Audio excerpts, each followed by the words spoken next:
I made my return to South Fork for the 5th time this season and the 2nd time this fall. The mud and the utterly pervasive goose poop make for difficult traversal this time of year, but the carp fishing is superb, so it's a small price to pay. This is the upper end of the watershed where the South Fork of the river dumps much of its sediment into the reservoir, and the carp love it. Carp love the mud, and as one who pursues them, I must learn to tolerate it. I got my dopamine fix today with 6 scaly boys on the mat. Although they were not visible from my vantage point on the bank, my eyes in the sky quickly revealed the presence of many foraging fish just offshore, well within casting distance. I knew exactly what to do in this situation, freelining with what I like to call the goat of carp bait. I don't exactly understand why carp love corn so much, but it never fails. They gobble it up like free samples at Costco. It's a nice fish, 7 pounds. Now let's take a look at today's captures. The first drag ripper happened straight away. This was a sight fishing capture.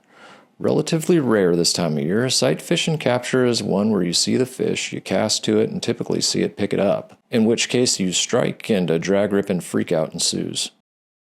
A pretty nice scaly boy of about 6 pounds to kick off this session, and it wasn't long before the drag ripping ensued.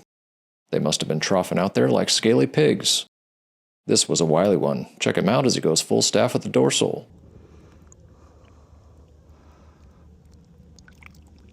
And now for this little porky one. Take a look at the hole in his dorsal. These are the kind of features I look for to identify recaptures in the future.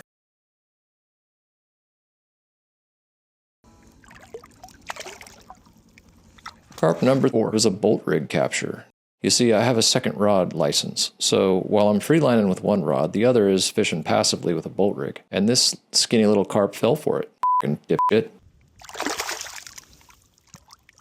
Number 5, a hell of a capture and a hard fighter. I must admit the dopaminergic effects wane with each consecutive capture, but I am no less grateful for each and every koi boy to slime up my mat. Number 6 was immaculate, not a single blemish or flaw. Catch and release fishing is quite peculiar to some. What's the point after all? You're not cramming your freezer full of fish you'll never eat. It's the thrill of the hunt, I say. At the very least, you're practicing your survival skills.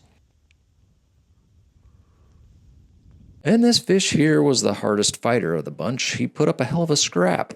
I don't know if this footage portrays it well, but this specimen was very thick and muscular. Not huge, but I can understand why he felt that way.